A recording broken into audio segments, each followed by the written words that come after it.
Importing test cases into Jira Xray is a streamlined process that allows you to bulk upload test data, making it easier to manage tests efficiently. Here's how to do it. Prepare your test cases. Organize your test cases into a structured format. Typically, this is done using a CSV file, which should include columns for essential details like test summary, description, test steps, expected results, and test type.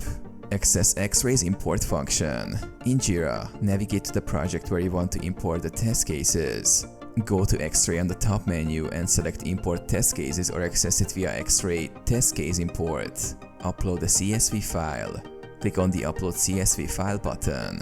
Choose the CSV file containing your test cases from your local machine and upload it. Map CSV columns to Xray fields. Map the columns in your CSV file to Xray's fields. This step involves matching your CSV data with Xray's fields such as summary, description, steps, and expected results. Review and adjust the mappings if necessary.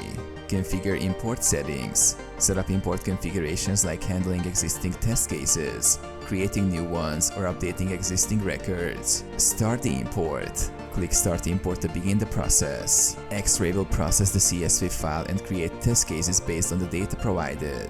Verify import. Once the import is complete, review the test cases in Xray to ensure they are correctly imported and appear as expected.